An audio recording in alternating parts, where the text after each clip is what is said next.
to see what this jump looking like. You're done in a minute. That was your thing for like 10 days. It was. Like I should 10 bring it- days. I should bring it back, right? That's what you're saying, basically. Hey, but do what you gotta do. Say all that, but Thank if you, Marcus. if You know you what? want to. So Gotta be my original self, man. let's see. Is this the right jump? So at some point during the episode, we are definitely having a little rant. Well, at least from my perspective. He's Hey, a Reese, little rant on say the something real Chiefs. quick. Sorry, I cut you off. No. Just for test purposes. Say something real quick. See if we can hear you through the computer and through the. Yo. That's all you gonna say? I need a full That's- sentence. yo. Yeah, I mean, damn. What you want me to say? Well, we'll take that. Thank you. All right, cool, cool. I just want to cover Moses. That's all. Just act like you know the English language. Nothing too crazy. What's going on, ladies and gentlemen? Here we are recapping week 14 which was a very interesting week. Very interesting week to say the least. Why was it interesting? Because no playoff implications were pretty much set. I mean, it's still wide open across the board on both sides. That's true. And that's what makes it Yes. interesting. Man. It's not, I had to not- color Look, code. down to the wire. Week down to the 18. wire. In week 15, not one playoff spot is clinched yet. That Eden is say you interesting. sound fine. Appreciate you, sister. That is- Why I love you. Why Eden is the favorite. You're doing a great job. Yeah, Hey, bro, but E-Rob, man. What up? This is Good Team game. Dreamville. If you wanted to make any trade offers, What's up? Hey, just good game, man. Good game. Hope you miss your flight. Hope you miss your flight. that's crazy. You really not going to embrace No, I'm not. the NFC South? Yo, No. Your energy no. gonna He change beat me in crazy. fantasy basketball this past week. that's the Yeah, I was in the lead Oh. until the final night. Yeah. Return of the Kings. Hope you That boy miss, De'Aaron different. hope you miss your flight. Okay. Hey, Just bro, wanna- Return of the Kings, man. Whatever. You just want him to waste his time. Yes, I do. Yeah. Want his life to wither away just Yep. a little slower. Yep. That's rude. Yep. Damn, You'll that's be all right. crazy, man. There's no If I need. missed it, that means I had to wait until the next day.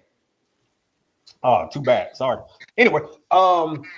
That's crazy. so You do be just out the way, bro. Like you over here in Hawaii. oh man, but yeah, popping up out. the very country. interesting week across the board in Oh, week get us back 14. focused. You right. Absolutely. And we But he definitely didn't even do his intro. Host man. well, see, I'm covering the feeling- bases now until the host and how You it act like goes. you don't know how this go, bro. What we You know how got? this What we goes. talking about? Now I'm going to hand it off to the host. Go ahead. Do your All thing. right.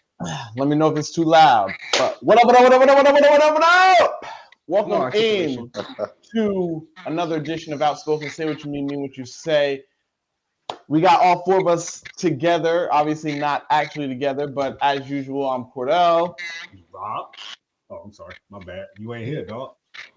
Run it back. Go ahead. I'm Cordell. Hey, Marcus. E-Rob. The delay not that bad. I'm Deuce. Was good. Be blessed. All right, so obviously, I was gonna let y'all that were actually there say y'all, get y'all stuff off first, and then it just didn't feel right going from Cordell to E-Rob. Why It did just it not? didn't feel right. Why did it not? Because all We want to get routine. routine after I hear my He name, ain't here. hear it. Okay. But Maybe next time.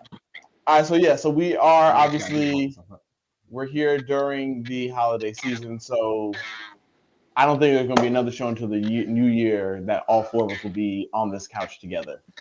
So there's going to be a lot of us doing exactly what we're doing now. So if there's any technical issues, bear with us. We'll continue to work it out as it goes along, but we want to make sure that we stay giving you guys what you guys enjoy and what we enjoy doing. New year, new outside. So, That's what it's gonna be. yep. Oh, word. As usual, please like, subscribe, share with everybody. Let them know that we out here. Please.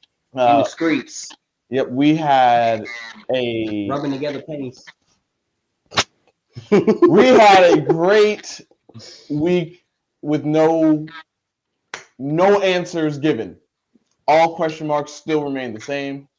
And I'm gonna start because we've all talked together, but none of us have talked to Marcus. So I want to know what Marcus is thinking, what he's feeling coming after week 14, I had some 13? answers. I had some answers. Go ahead. You got some opinions and thoughts and Go ahead, theories. Queese. Go ahead, Marcus. Marcus, Go ahead. what did you Chime think in. coming after this past weekend? Well, I do think that Dallas is for real at AT&T. I think they are a different team at home. I feel like they're a team that, at this point, I feel like if they had a home game in the playoffs, I feel like it doesn't matter who it's against, they could win. Whether it's Niners, whether it's Philly, whether it's the Lions, like I feel like they would be the team to be favored in whatever matchup they have at home. So if they were to secure more home playoff spots, at least into the conference championship, I think they could make it. I really do Are you think more they'll have scared a of the good defense or chance. the offense, or both? Both. I mean, the defense plays well. Obviously, last night they were able to force Jalen to turn the ball over with the fumble. Then they were just able to essentially they held the Eagles' offense, and we know what Bland can be. We know what the Micah Parsons That's can the be. first defender you named. That's crazy. Well, that's because he has eight interceptions. I mean, that's the most in the NFL. We don't think of Deron Bland when we think of this defense, bro. We didn't. So we're not going. We think of Michael Parsons. Michael Parsons is the Marcus Lawrence We think of collapsing Michael the pocket every play. That's how we're gonna But look at here's it. the thing, though. We think of We're Michael not gonna look Parsons, at Stephon yes, Gilmore but clamping AJ Brown. Deron Bland is the wild card. He's the one we never saw coming. So why you didn't wild card first? The interesting thing about I that mean, is I'm you not have saying to- that he's the better one. I'm just saying that he's have been the to- one that's kind of came out of nowhere. We knew what That's fair. And you- It just bothered me that you named him first. And you have to include him given how the entire secondary as a whole has played this year. Like Al Harris has really, shaped that secondary to be one of the better units in the league. Like that's what we saw the other day, man. Like that's what they do best. They're great at creating turnovers. A lot of it does have to do with their secondary coach and Al Harris, man. So yeah, you gotta give him a little bit of respect, whether you want to or not. Their D line makes it easier for them though. At the same time, how much did their D line make it easier for them to strip fumbles last night? That was all on Gilmore. That was all on Marquise Bell. That was all on them. That had nothing to do with the deal. But they made the plays necessary to win. Exactly. So I think Dallas at home is just a 0 different. touchdowns on offense. I contribute that to, I think situationally. I guess that's more big picture what I'm applying it to. Turnovers do win games. In terms of this particular game, being able to get the ball back for your offense is important. You're not wrong. Mm-hmm. This game, the secondary showed up and did what they needed to do. I mean, they were showing melts of the Cowboys secondary and what they was doing, clamping up. We just saw them get toasted against Seattle. So it was good for them to be able to come back and put on a performance like this. Not only that, but it's hard to overlook the fact they lost by 20, right? Which is essentially what the Eagles lost by 20. They had 3 turnovers. That's 3 less possessions, 3 less scoring opportunities you have. Because that all you got to think that that first fumble that was in Cowboys territory, so they were driving. The last one too, the Devontae Smith fumble as well. So I'm like, there were chances for the Eagles. The Cowboys made more plays, right. And that's why I feel like they're a different team at home than what we've seen on the road. Right. I really just want Dak to shut me up. That's really all I want. But he hadn't had to be in a position because of that defense. That's why I'm much more scared of the defense. He's been in a position, and we've seen when it's a close game, they've lost. But at the same time, when they're at home, it's just never close. I will give them credit with their running game. I have noticed Tony Pollard more in this game. Like Tony Pollard has been absent a lot of the times. Where we've watched the Cowboys play. I feel like they did a good job mixing him in. Rico Dowdle scored a touchdown. Mm-hmm. Like it felt like they were able to keep up the tempo and the situational football and things of that nature because of their running game. Made it a little easier. Right. Especially when the defense is called. To go back to the defense, I think that your thought process on the front seven makes it easier for the back half to do their job. That's not necessarily true. That's not how it works, because you've seen it with your own team where you have a front seven that can get after the passer, but it don't No. matter if they. No, they have not at All all right, got it after the. hold on. Let me finish though. Team, the Falcons. Hey, you talking about the Commanders? I was, Oh, but right, Commanders. either You way, want to talk about your team? there are plenty of teams that have a front seven, but if your back half can't hold for 2-3 seconds, then it don't matter the pass rush that you got. They're going to be able to get the ball out quickly if you can't cover.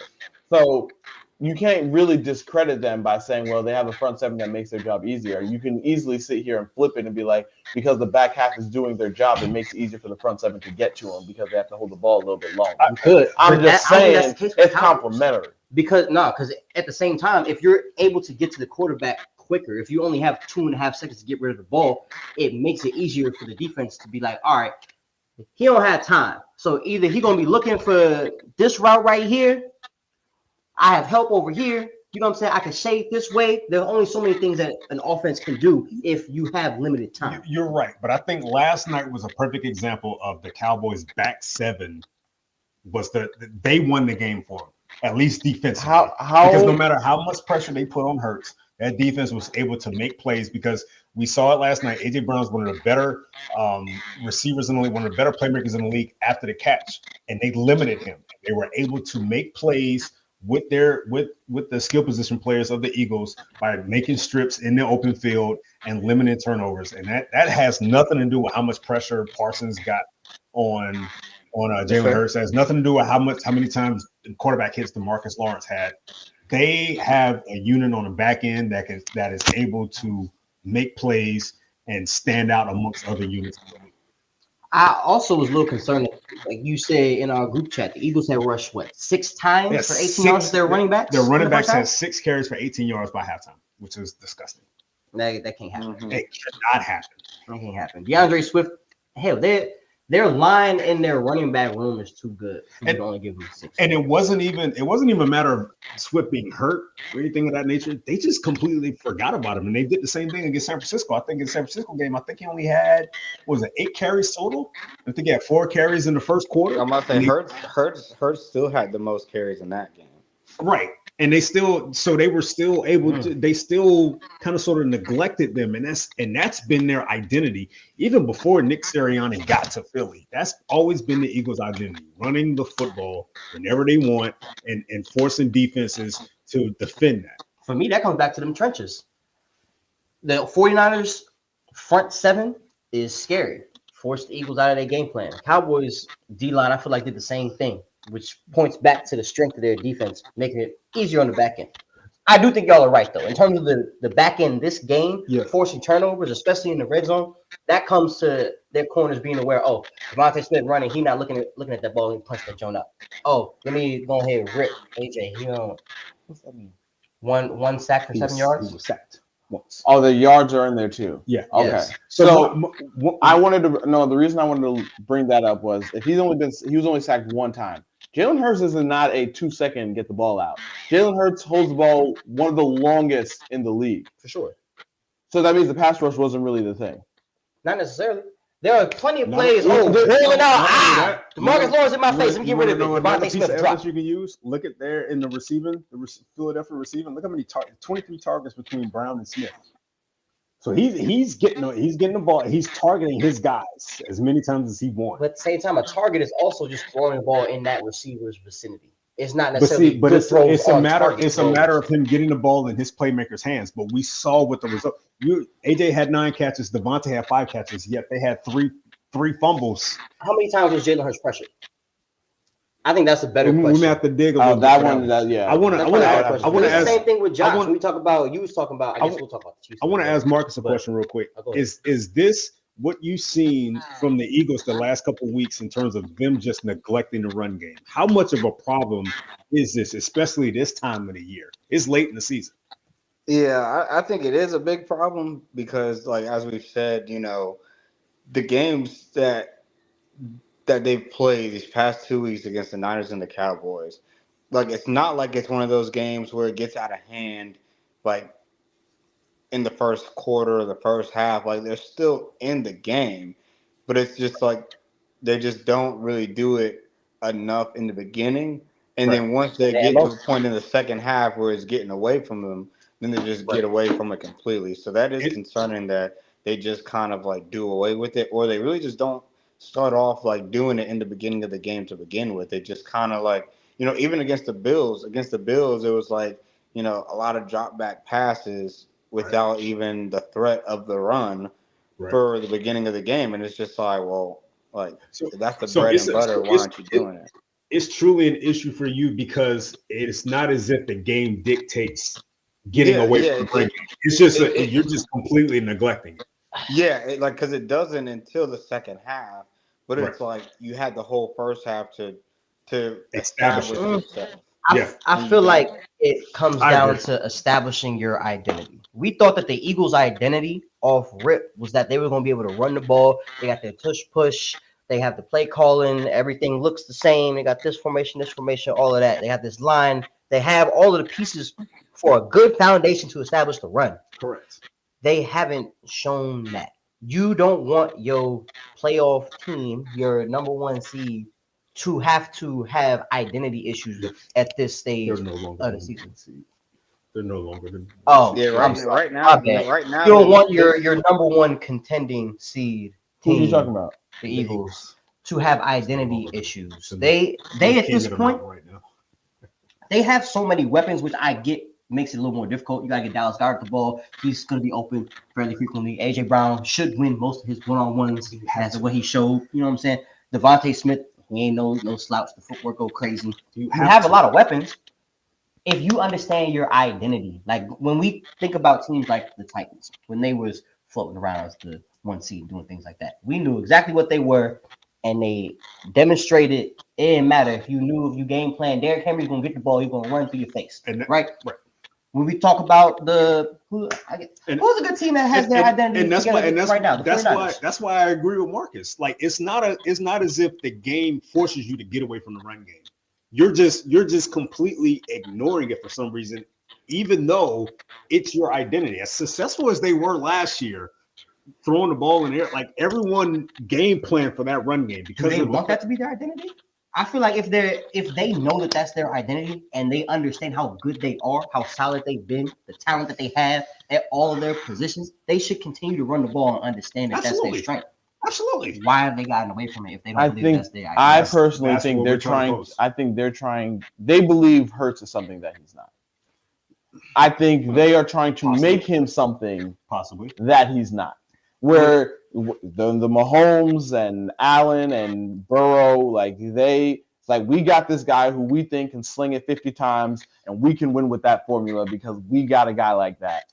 And Hurts may just not be that. In addition, do we all agree that Hurts still doesn't look 100%? I mean, even if he doesn't. I mean, the thing with what Cordell said was it's happened before. But when they've needed him to throw the ball that much, they have won. I think the difference is that doesn't really happen against teams that are really good. Like, obviously, against the Chiefs last year in the Super Bowl, he had a great game passing. But one of the reasons for that was because they ran the ball well that opened up the pass. Because it wasn't just the running backs, it was Hurts running. Well, and then what we was talking about with, is he 100%? Well, if he's not 100% running, then you have to lean more on the running backs for that run game. And that would eventually open up the passing game. Because against the Commanders, he had to throw because they were down by multiple scores. He had to win. But we saw a little bit yesterday with them really trying to implement design runs for Jalen. 5 for 30. And it goes back to my point that if he's not 100% healthy, which he still doesn't look 100% 5 carries, 30 yards. I don't need design runs for him if he's not 100%, especially when I have a healthy DeAndre Swift. Yeah, the only way. Yeah, go ahead. So they rushed for 23. So, okay, now that I'm looking at this, realistically, they played a pretty balanced game. They had 28 passes and 23 runs. That's pretty balanced. I can't kill them unless you're telling me that they should be running the ball. You believe that it should be flipped and it should have been 28 rushes and only 23 passes. Yes. And if that's how you feel, yes, were Jalen Hurts' carries, how many of them were planned runs? Oh, Not come on, spread. bro. I understand that, but I'm saying you asking me like I'm a. But I early- get it, but I'm early saying in like the if game- 2 or 3 of his rushes, But early in the game, there were called design QB draws. which is cool. I ain't Like, mad at that. I And they think, probably I need think that. It's that not like cool with me. knowing when to call those aren't bad. Like if you call it on, third down where it's like you're in empty and you're like, hey, we just need this first down, and then you slide. Like I'm okay with that, but I don't need it to be one of those things where it's like first, second down. Hey, we're gonna call this. We're gonna call this Yeah. first design Right. run. Like, Right. no, let's use everybody else and only use his legs when we need it. But we need to, right? When we Exactly. need it. Yeah. That's my So. if I have a healthy Gainwell, Boston Scott, DeAndre Swift in the backfield, I don't need design runs for Jalen unless I necessarily have to. I mean, I would prefer Jalen Hurts design runs. I feel like that just adds a different element to the offense. But if he's not healthy, then sure. No, You're the running back. you can do it, but not not early in the game where you're trying to set a tone. You're trying to dictate a rhythm. That's fair. I like let the running backs who get paid to do it. Let them do it. Let them talk the rock. I prefer the versatility. I think that's why Lamar is so dangerous. Having a Josh is so dangerous. Even though Josh, most of the time, like the touchdown run he had was a design run. Josh be extending plays. I feel better when the Jalen Hurts, when the Lamar Jacksons, when the Justin Fields, when they're running when you're least expected.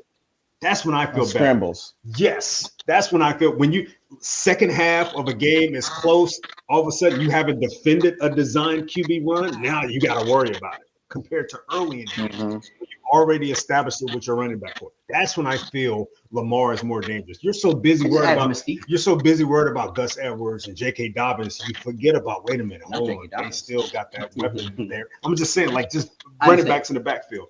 You forget about the fact that hey, they can all whenever they feel like toting a rock with Lamar, they can do it. Like I feel like that's when they're most dangerous. Yeah, because it's like whenever the offense or the defense flows towards the running backs and they just pull it, it's game over. I mean, yeah. I'm just talking about the versatility. I would love my quarterback to maneuver. If I want to run the option in the first quarter, I can. You know what I'm saying? But when he's not 100%, you just don't want. And that's that. Yeah. That's I mean, that's fair. I ain't mad at that. My point is, the Eagles need to find their identity because clearly it feels as though it's not as fluid and efficient as we thought that it was. So the one thing, hold on. The one thing I do gotta point out though is just like in totality for that matchup is obviously like we know it's hard to beat a team 3 times, and if these teams went out, the Cowboys went out, Eagles went out, and 49ers went out, it would be 1 49ers, 2 Eagles, 3 Cowboys. Essentially, I mean the Cowboys will be the 5th seed, but it'll be one of those things where if the Cowboys and the Eagles find a way to play each other, it would be good for the Eagles that it's like, okay, like this isn't the third matchup where we have to beat them 3 times in a row because we know that's hard in the NFL. So it's kind of gives better probability for the Eagles. Not to mention, you're still forcing the Cowboys to go on the road at that point. We see how good they are at AT&T Stadium. They got questions to answer. Yeah. All right. So all in all, that is to say that as I was right, the Eagles are not and have not been the best team in the NFL.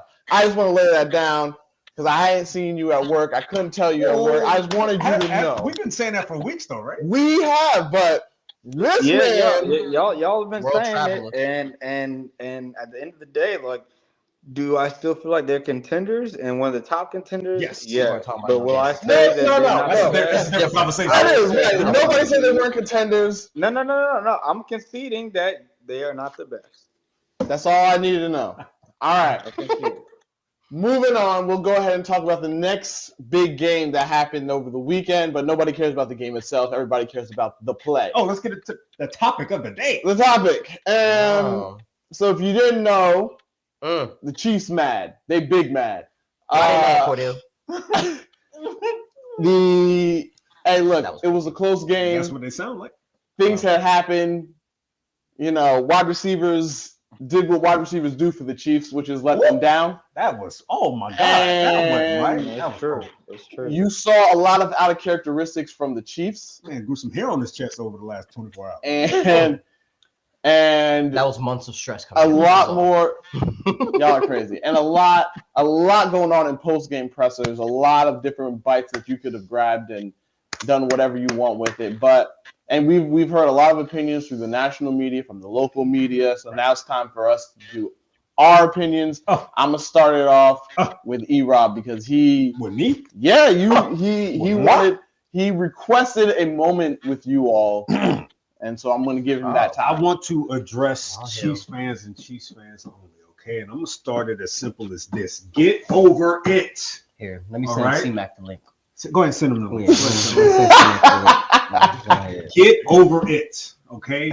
Your team has been flawed since week 1, all right? It has nothing to do with Kadarius Toney being lined up all sides. It has nothing to do with the pass interference call that wasn't called on MVS a couple weeks ago in Green Bay. Okay, your team has shown issues since week 1 against Detroit.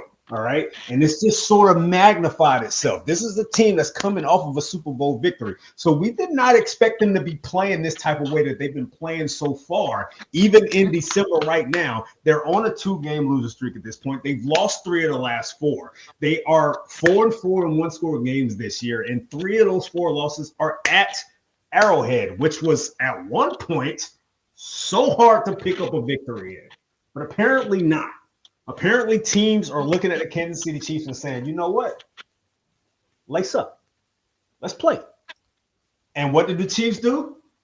They look back and say, damn, we got to play football now. Instead of just leaning on the refs bailing you out, instead of just leaning on certain factors, why don't you focus on your team getting better? Because right now, they're heading toward a wild card loss. Yes, I said it. They're heading towards not even making the AFC Championship game because your wide receivers can't catch. You don't want to run the football when you feel like it. Travis Kelce looks older than he is, all right? And we still leaning on the fact that referees need to bail out this team. How about you win games to a point where the referees ain't got to make a call in the fourth quarter to bail you out? How about that? How about you don't give up a 3rd and long on the road against Green Bay? How about that? How about you don't fumble in the second half in the fourth quarter against Buffalo and you only put up 3 points? How about that? How about you don't become one of the worst teams in the league in fourth quarter scoring? How about that? All right. Kadarius Toney lined up all sides. We all know that. All right. It was ugly. All right. It's something that as a Pop Warner, you learn at Pop Warner to check with the refs. Now, if it's the fact that this man is a veteran receiver and he still don't know to check with the refs at the line, then that's on him. All right. That's something he got to deal with. But it ain't Buffalo's fault that he's lining up next to Von Miller. Hashtag not my problem. Okay. You want me to put the ether beat behind you? You want to go ahead? We can. We can't. We can't. No, we can't. It's not Buffalo's fault that he's lining up next to Von Miller. It's not Green Bay's fault that you give up a 3rd and long. Okay, it's not their fault. Okay, it's not Detroit's fault that your receivers can't catch the ball, and in the end, you end up not making plays offensively, and then giving a pick 6, which ended up being costly in that particular game. Okay, it's not the Eagles' fault that your receiver has a 1-on-1 where he has a defender beat by 4 yards and he still drops the ball. It's your fault. Get over it, Kansas City Chiefs. Start winning games, start playing football, and then maybe we can respect you. But right now, the rest of the NFL, they're not scared. And the Chiefs are headed towards an ugly postseason loss before they even reach the AFC title game. I'm done. So I have a couple things in Go ahead. response. One, there was a tweet that Dan Orlovsky tweeted from NFL Live showing all of the plays where Kadarius Toney was lined offsides and they didn't call it throughout the game. I want to say it was 4 or 5 times before that play where they didn't call him offsides and let him know. That's on the refs. I will all of what you say. I'm not disputing none of what you said. You're absolutely correct. You have an ability to go out on the football field and not put it in their hands. You know what I'm saying? And impose your will on another team. Not exactly. What's tough with the Chiefs situation is when we think about good or bad teams, good or bad football, the Chiefs are putting their players in positions to succeed. That's what's tough with them. we see receivers open, drop the ball. You know what I'm saying? Oh, we see Travis Kelce make one of the plays of the century, and there's a penalty to call it back. Whoops. You know what I'm saying? Like it's tough because it's not because they're not good. It's not because they're incapable of beating good teams. It's not because they're incapable. Well, I guess it is they're incapable of finishing, because if they don't have the players who can go ahead and get it done, then they're not finishing. But it's easier to dismiss these mistakes compared to like, oh, I don't know who the Steelers don't got a quarterback. You know what I'm saying? Like, not to be rude, but you're not confident that their offense is going to go ahead and drive down the field. Sure. You know what I'm saying? It's a different tier of issues. It's more like first world problems. You feel me? Rather than, oh, we're not good. We need to get this together. That's my thing with the Chiefs. Like, they're still scary. Like, I personally am never going to doubt Mahomes and Andy Reid, because if they have open players and they have the belief in their receivers like they do, Travis Kelce still showed a little wiggle. Like, it wasn't like 34-year-old No, Travis no. Kelce. Where was that wiggle against It's Green bunt. Bay? No. Where was it? That's a great question. No, I can answer. I was speaking on Sunday. No, That's Sunday wiggle. means nothing as far as Kelsey's concerned, Thank you. because the Bills are one of the worst teams in covering tight ends. Oh. Remember against the Bengals tight ends were unproductive the whole season, and then they walked into Buffalo, and all of a sudden the tight ends are getting the ball left and right. The Bills, especially without Matt Milano, forget about it. So I was expecting Kelce to do exactly what he did, but if he ends up meeting up with the Jags, the Ravens. Well, hold on. You can't say the Jags because he had a good game against the Jags. Shout They out did to not have a Ingram good one game time. against the Jags. That was an ugly game. It wasn't. The No, Jags. he had some. That was his first game of the year. Remember, he had some drops. That was a very I can't believe this is so low scoring He had some game. drops. It was 17. Well, I mean, granted, like, okay, if you. That's you what wanna I'm say. If you like we saw the drops from him, but he got open, and obviously what we said was it was his first game back from the injury. So you're like, okay, well that's just But first game back. I think even if it's against even if they have to play the Dolphins as well, like I feel like there are a lot of teams that they're double teams, because I don't know. I The think Dolphins locked it up. I think the Bills play zone, so they don't really do the whole double teaming thing like that. So Kelce can just go off and find the zone, find the space, which is what he's really good at, and he can take advantage of that. But when he plays against the Dolphins, the Ravens, teams like that who play a lot of man, forget about it, because then they're really locking him up, because they're going to have two people on him. And then you see the issues that they have from there. Mm-hmm. So, but Marcus, I'm going to let you go before I close this thing out. So for me with the Chiefs is, I feel like, are they going to still be a contending team in the AFC that you have to worry about? Yes. Because after this game, I see them winning out. And even if they were to lose one more, they'd be 11-6.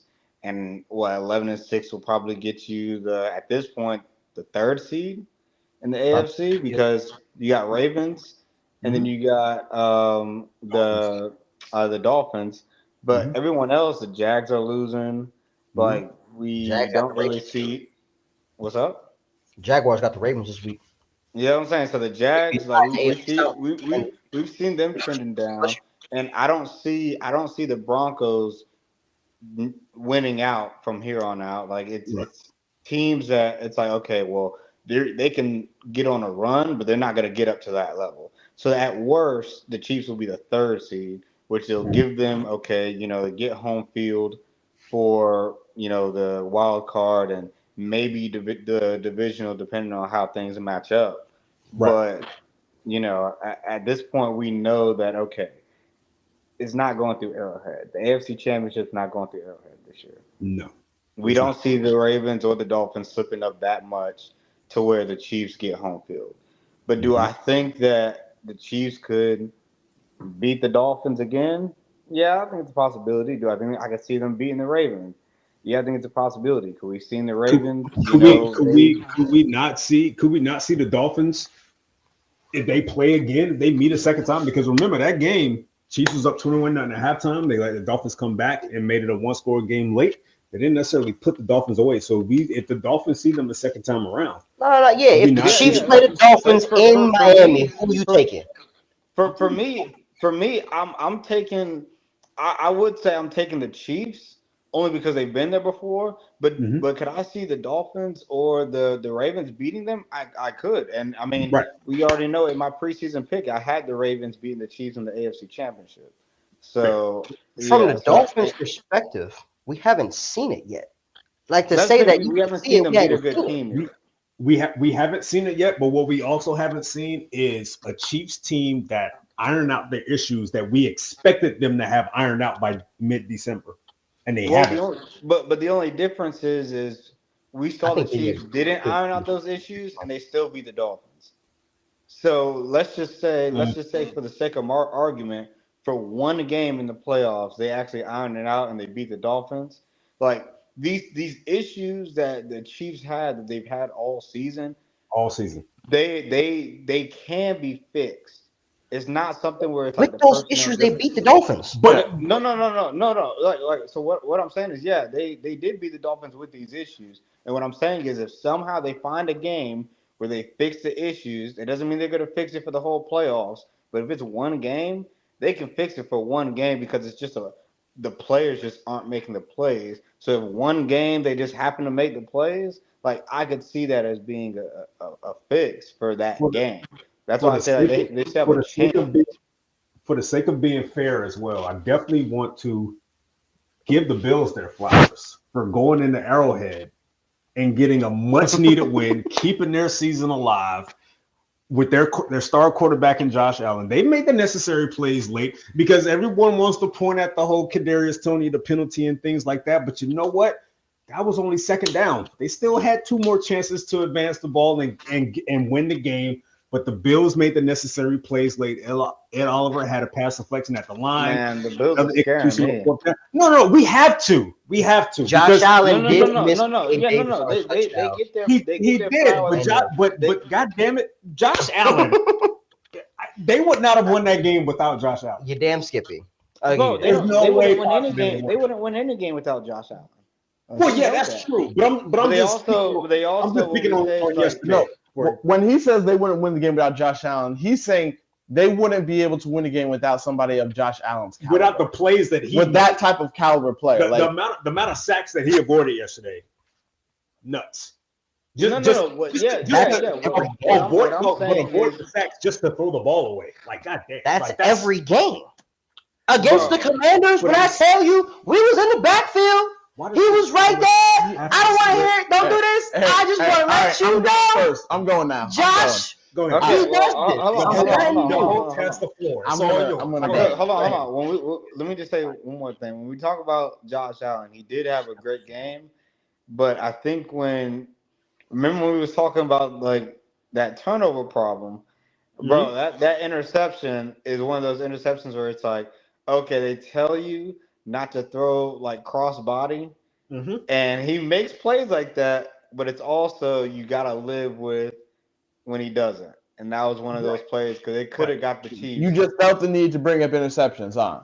You still want to talk about turnovers right now. Another one that people talk about where it's like, bro, like you didn't have to do that. He could have just ran. I mean, he felt like he had to put it in. He makes that throw, and then he makes a miraculous throw to Latavius Murray, who just so happens to fumble the ball. That's what I'm saying, though. That's what I'm saying is like he's a guy that's like, bro, he'll either make like a Superman play, or he'll be like, oh, dang, death taxes and a Josh Allen interception. I need crazy. That's where we going now. Death taxes and a Josh Allen interception. Let's not do that. Let's give Hostman real quick. If you would have bet $100 and rolled over your winnings on every game in a row that Josh Allen has had interceptions, you would have about $21,000 in the bank right now. Let's give Hostman the floor, okay? Because his Bills did go into Kansas City yesterday and pick up a necessary win to keep their playoff hopes alive. It's all yours. Despite the Josh Allen interception. Here we go. So I want to point this out. Mahomes is 10-0 after a loss. 10-0 after a loss and undefeated in December. Going into Sunday. Until now. Undefeated in December. Until now. Until last week. Were both of those Yesterday. gone. Yep. Both of those gone. And it speaks towards what we said before about their offense just not looking like what it's supposed to look like. 81 games up until this season. 81 games Mahomes has played. And in 81 games, that offense has only been held under 20 points 6 times.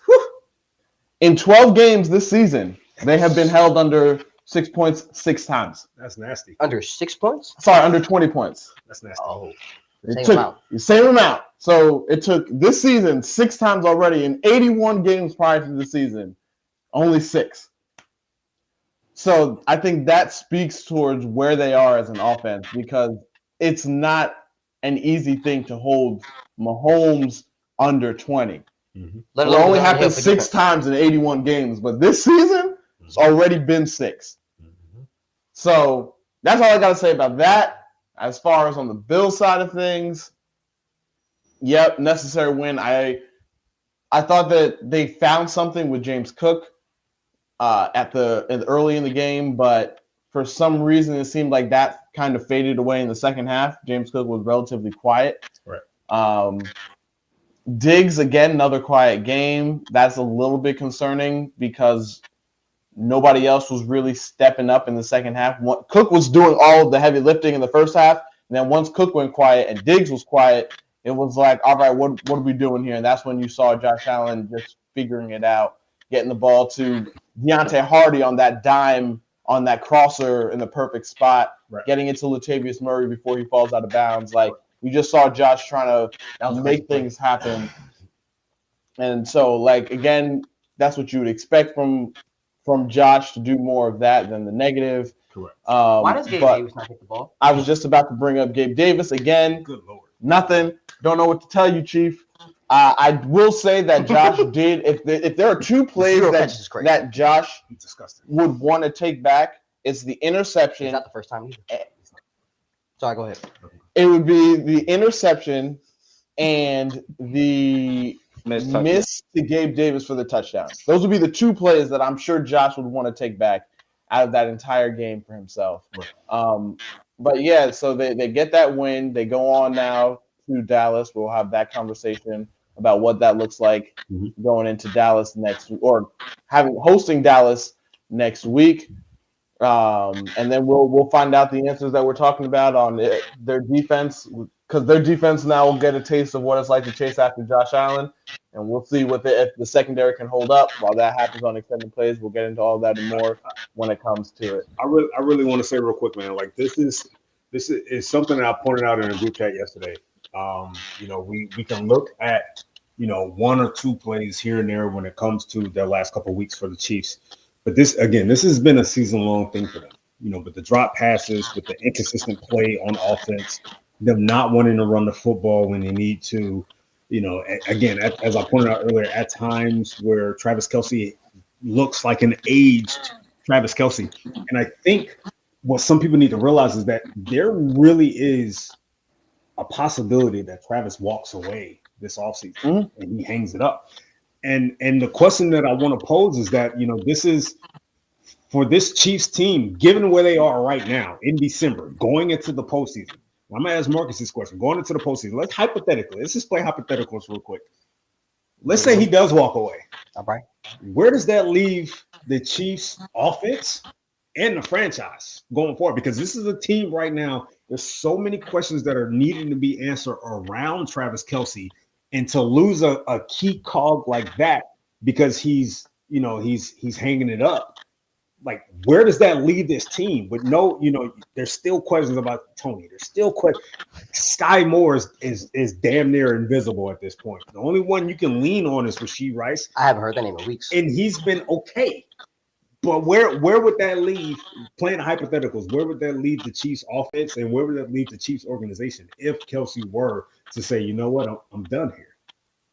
To be honest, I wouldn't feel like it's a blow for sure, but I wouldn't feel too bad about it. And I only say that because, okay, like we've seen Kelce hasn't been the same this year, right?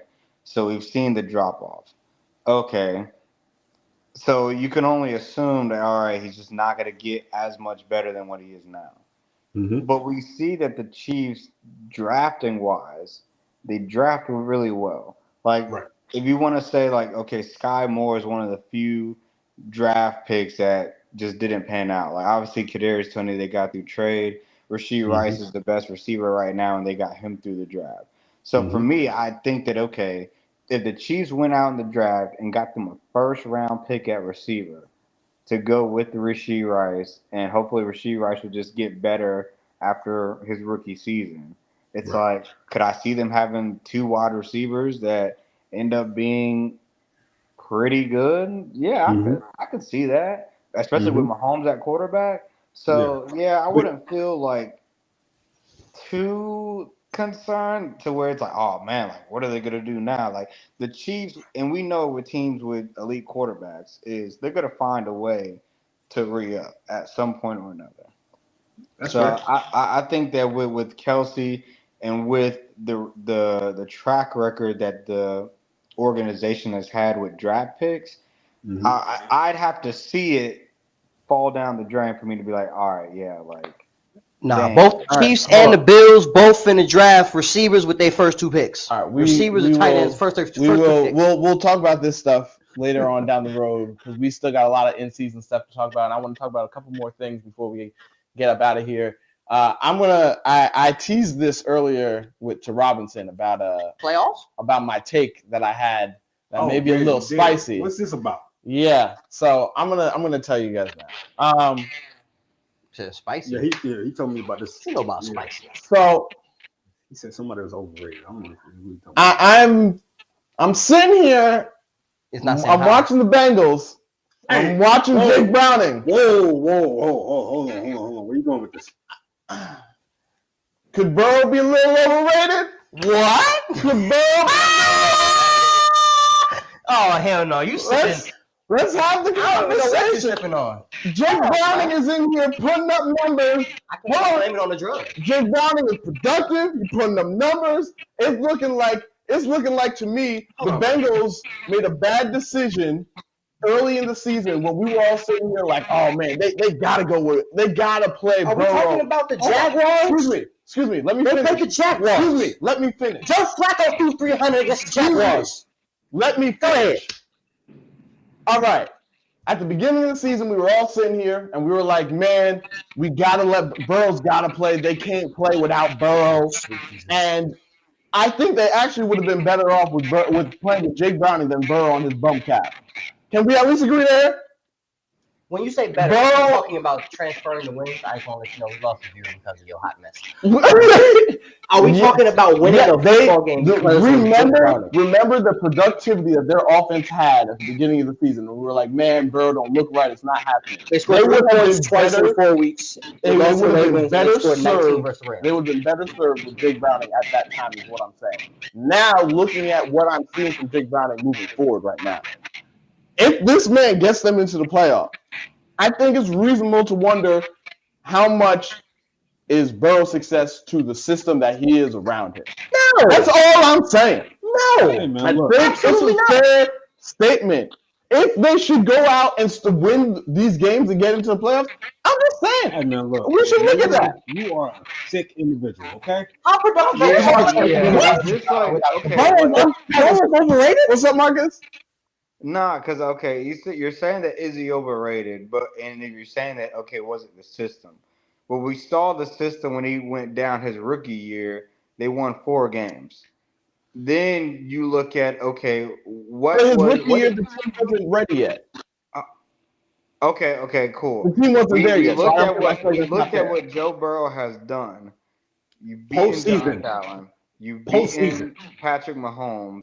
You beaten, the Titans. Like, there are teams and there are other quarterbacks that Joe Burrow has outplayed in the playoffs that you wouldn't say Jake Browning will do. We don't know. We don't know. So what? That's a fair statement to make. So what That's why I think it's fair to question as well. no. So what you're saying is Come you would take a Jake Browning led Bengals over your Bills right now. No. What I'm saying is, remember, all of this is if they should go on to continue to win. I'm not doing it after 2 games. I'm not crazy. I'm just saying Jake Browning goes in the Arrowhead. That is Joe Burrow overrated. Jake Browning So goes you in the must see Arrowhead. something. Hold on. Jake Browning goes in the Arrowhead. Who you taking? when. This year, this postseason, Jake Browning goes in the Oh, Arrowhead. in postseason, not regular season. That's why I was asking when. Jake Browning goes in the Arrowhead. Who you taking? Mahomes. I may take the Bengals. You a hater, bro. I'm sorry, hold on. We just got to lose to the Packers, but now this is crazy for you to think that the Bengals couldn't beat them, but the Packers could? Come on. I'm not saying anything crazy. But we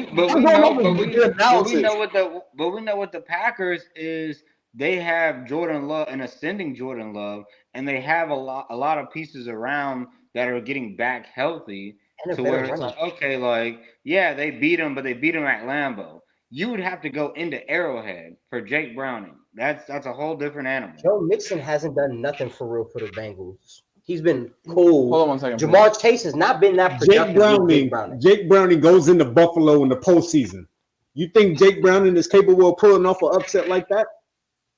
In Buffalo? You would have to say yeah if you think he can go into Arrowhead. If he would beat the Chiefs. Right. Because obviously the they lost to the Broncos. Y'all lost to the Patriots. So it's like if you feel like Jake Browning can go into Arrowhead, you have to feel like Jake Browning can go into the Bills Stadium and win. He told me that this is gonna piss me off, and it absolutely did. The Kool-Aid you sipping is crazy. Listen, I don't know where. I'm not sipping it yet. Man. I'm just making the Kool-Aid right now so that we can all just know the Kool-Aid I'm making. Ain't no sugar. There's no sugar in this Kool-Aid whatsoever. It's watered down. It's some bitter ass Kool-Aid. Yes, I'm just pointing out if he keeps on being this productive and they don't miss a beat, I said if. Okay. Hold on. Cordell. 275, 2 touchdowns and an interception, 71 QBR. Sure. Okay, Cordell. Let me ask Cordell this. Yes. All right. Did he think Matt Castle was a franchise quarterback when he led the Patriots to 11-5? Even though they missed the playoffs, they were 11-5. Do you think he could have been a franchise quarterback? I can't tell you what I thought back then. No. If I'm being honest, I can't tell you what I thought back then. I was in high school. I can't remember. I can't tell you. Did we think the Cowboys were better off with Cooper Rush than that? Did we think the Cowboys were better off? The Cowboys were better off with Cooper Rush than that? No, because Cooper Rush's numbers, he didn't have good numbers. He was really he did. He had solid numbers on that road against Minnesota. He had solid numbers. Let me put Jake Browning's numbers into context. Okay. They had a long touchdown to Chase Brown, running back. Okay. Right? It happens. I get it. That's the normal in their offense. That happens all the time in their offense. That's nothing new. And Joe Burrow benefits off it just like Jake Browning just did. T. Higgins had 2 catches. Jamar Chase had 3 catches. Tyler Boyd had 2 catches. Okay. There was 19 total completions. Yes. He had 3 plays. Joe Mixon had a catch for 45 yards. Mm-hmm. Chase Brown had the 54-yard touchdown. Mm-hmm. And T. Higgins had the 46-yard play. Show over. And then T had that push-off pass interference jump that should have been a touchdown, but he didn't interfere. I feel as though I don't know how you look at those numbers, unless you're trying to say that Joe Burrow is thriving off of yak. I mean, I've said that for years. That's it? It's not ball placement? What? It's not timing? I mean, he has that too, but he's definitely benefiting from a lot of yak as well. He benefits from the yak. I feel like the playbook and the plays that Joe Burrow makes in the moments that he makes, Jake Browning has to show that he can make those plays. This is, again, all I said was if they should continue. This wasn't off of what it is right now. I'm projecting right now and saying if they should and he should get them into the playoffs, a part of me is going to be like, they got to make it to the Super Bowl. Zaire Franklin in the Colts defense. If they are putting up good numbers, I got to sit here and say, bro, I guess anybody in this system can put up good numbers. People watching the stream right now, how many of y'all know who Zaire Franklin is? What I got to do with anything? That's the best player on the Colts defense. My head hurts. We don't know who he is. He just gets a lot of tackles. My head hurts. You don't know that? What does that got to do with anything? I'm saying for you to say that to bring Jake Browning to the table in a comparison with Joe Burrow. After 2 games. It's crazy. After 2 games. Especially when it hasn't even, their offense has not been anything that's overwhelming or anything where it's like, oh, Jake Browning. A lot of Bengals games is that way. No. Yes, they are. Well, yes, they are. There's a lot of lackluster plays, and then you have that big play that Jamar. Look, we have not seen Jake Browning win the big games, and that's what Joe Burrow does. We haven't, and I didn't say it was there yet. I was just saying I think it's a fair question that if he should go out and put up good numbers and they win, there is no way I think we should have a question should conversation. be posed after 2 games It's not against the Colts and the Jags. But it's not posed after 2 games. You are posing it. I'm not. I'm saying that at the end of the season, if they're there, I'm posing the question. I'm letting you guys know in advance. The fact that you thought of that question now after 2 games is a problem. If you're saying that, guys, I'm a journalist. This is what a journalist does. I got to be ahead of the game. That's what we do. I'm ahead of the game. He's trying to use journalistic tactics. He's trying to put it out in the air. So if it ever came to be, he'd be like, hey, remember what I said a few weeks ago? Exactly. That's all I'm doing. So you don't care if you eat crumbs. But why I can't eat crumbs. I'm not saying it's happening. I'm just saying if it should. I'm putting it out there right now. Hold on. I get that. Were you going to ask this question after Tyler Huntley last year? At any point with Tyler Huntley? He didn't look good. The Ravens lost multiple games with Tyler Huntley by 1 point. Yeah, but they didn't look good. But did Tyler Huntley not lead the Ravens to the playoffs? And did He did. He didn't look. Lead is crazy. Like solid enough. Enough. But I'm saying this. But you never posed that question, though. I look at Tyler Huntley a couple years ago when they had multiple one-score losses and their offense was putting up numbers. They lost to the Packers 31-30 type thing. You know what I'm saying? Like they was in the position to go ahead and win a game. I don't remember if they went for 2 and they just didn't get to 2. I think that's how that went. All right, look, we have four games left. Yeah, 4 games left. If 3 out of the 4 he throws for over 300 yards and some touchdowns. Pictures. I think we should have a conversation. I have a whole color. I think we should have a conversation. I expected so much better. Let it talk about. I really did. Like your football knowledge. Your football knowledge is at a certain level for me to actually try to establish a show and a brand with you. If you come on here and you pose that casual ass question, there was nothing like that. I'm just asking questions. That's real hater stuff, man. I ain't gonna lie. Hey, thank you, Marcus. I'm just saying if he should. You know what? I feel like you be posing these questions with teams that have beaten Josh. I just no. It's got nothing to do with that. It's got nothing to do with that. I'm not the only one who posed this question. I don't release my sources. It was a conversation. It was a good conversation.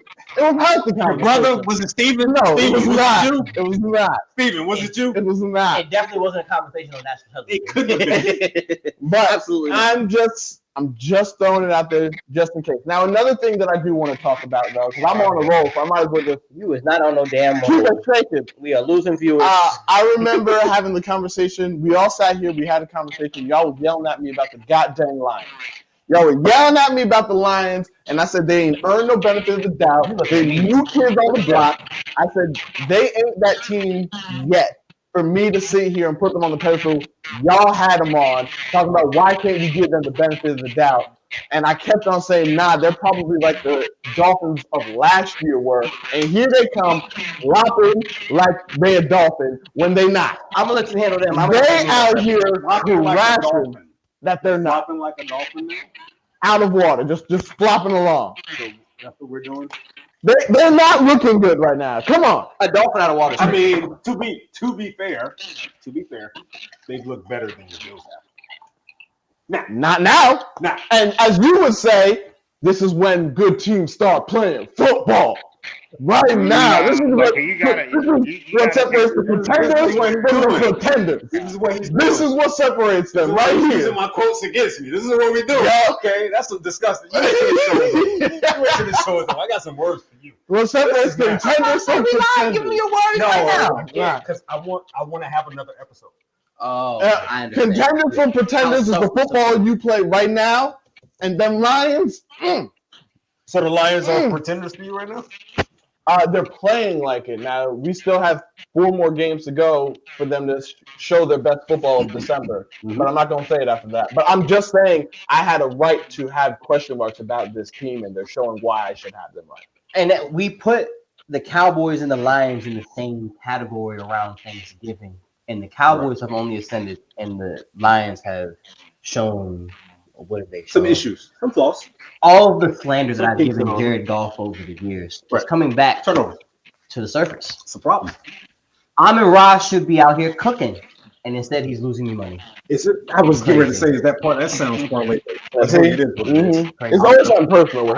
You guys keep coming at me saying that my opinions are personal, and the reason I feel some way is personal. No, everything that you say comes back to something personal. Whether it's the Commanders, whether it's a parlay, it always comes back to your personal stuff. You do find a way to slip the Commanders into a conversation. At the same time, I don't be wrong. I am speaking factual details and information. It's just painful. It's a little personal for sure. But I'm not wrong. The Commanders be showing up sometimes. Jared Goff, the same thing. Show up sometimes not. With his thing always in Los Angeles, Todd Gurley was that backbone. That was their offense. They were able to control the game with their little 3 wide receivers, 1 tight end, 1 running back set, be able to make things look the same and be able to be productive running the football and getting Jared Goff in play action. David Montgomery was a non-factor this past against the Bears. Jameer Gibbs was kind of there. He got a touchdown. He also had a key drop that took 7 points off the board. He sure did. I lied.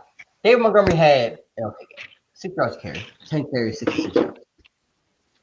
David Montgomery, up until this point in the season, when we talk about identity, the Lions have depended on that line and being able to move the ball, running the football. Granted, did they have a backup Ragnow in? Was there like another Ragnow on the team? Was that the same Ragnow? Hold on, just real quick before we continue. We all got Dolphins winning, right? Oh, the game is started. There's a doubleheader tonight. It is a doubleheader. Packers and Giants. And we all have Packers winning. I'm assuming we're all in agreement there. Packers and Dolphins tonight.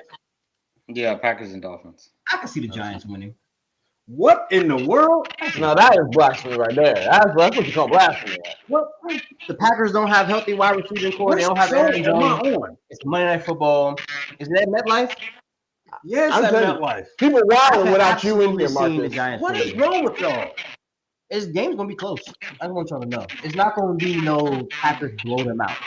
If the Packers win the game, it will be one in the second half. It will not be one in the first half. I want to let y'all know off record. That's how it's gonna go. Is that because the Giants swept y'all then? No, I'm sorry. The Commanders stink. I would not bring them into any sort of logic that I'm using to make an argument, sir. All right. With that being said, so Lions are a disappointment. Marcus, you never got to say anything. You got an opinion on the Lions? They have definitely faltered from what I thought they could be, because I felt like they were going to keep that identity of running the football and not turning the ball over and being able to, deliver off of play action and just being in the lead to where the defense is more opened up for Jared Goff to perform. But do I still say that, they could make a little bit of a run? Yeah, sure. Only because they got Denver next week, the Vikings twice, and on the road versus the Cowboys on week 17. That Cowboys game. That Cowboys game will determine a lot. I mean, I feel like the damn Denver game could be something where they might have to. Because they could lose to Denver, and it really doesn't matter, because as long as they win to their division, they'll be the 4 seed. Do you see them riding the table possibly? No, they'll be the 3 seed. They're not going to be worse than the damn Falcons. Oh, yeah. They'll be the 3rd seed. Yeah. So regardless, if they're the 3 seed, that means they'll have that wild card and they'll probably play. They'll probably play the Packers maybe again. And I mean that was the third time. So we'll see how that goes. But so Xavier and Howard just first. I think it's the first play of the game. First drive. First or second play of the game. Xavier and Howard's down. Fourth and 10. Fourth play. Oh, that was third play of the game. Oh, jeez. Yeah, He's down. He looked like he was holding his hip or something. Oh, not looks like he got real quick, Marcus. Do you see the Lions possibly running the table? Running the table? Yeah. No, I see one loss. Hey, you think it may be Dallas? It could be Dallas or it could be the Broncos. I don't think they'll lose against the Vikings, though. Okay, so they sweep the Vikings. Yep. Bucks are winning the NFC South. I just want to throw that out there. Absolutely, they are. And the Packers and Rams. Falcons. Hold on. Marcus want to say something about that. You disagree? Falcons still got a chance, man. They still good. I didn't say a chance. Who you picking? Who you putting your money on? Falcons. The Bucks. Of course. Falcons? The Bucks. Falcons. The Bucks. We still gotta play the Panthers again, the Saints again. Not a gimme. But then you got the Colts. Not a You got the Colts. Then you on the road versus the Bears. And then you at New Orleans. Not a gimme. This is the same team that went on the road and lost to a 1-win Cardinals team.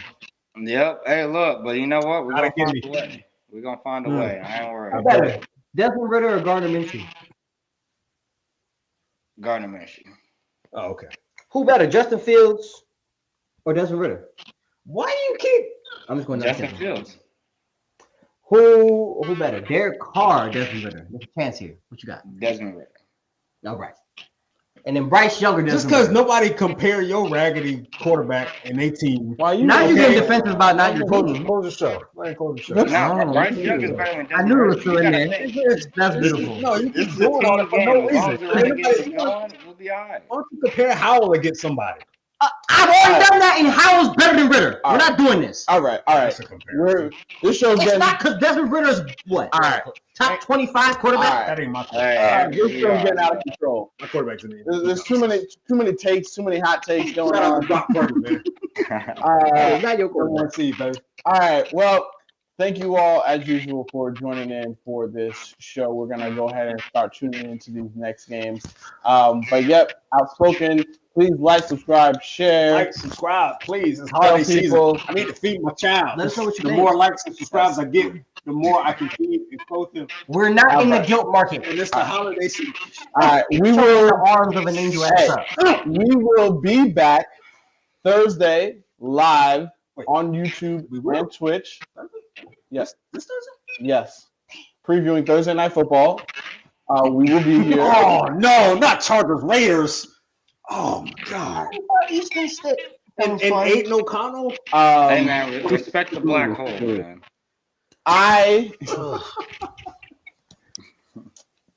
Yes. So, anyways, so that it will do it for us. I'm Cordell. Marcus. The one and only E-Rob. Dude, the Colts are winning the division. Shout out to them Niners, baby. Y'all take it easy, be breezy. Marcus, have a good time. We'll talk with y'all.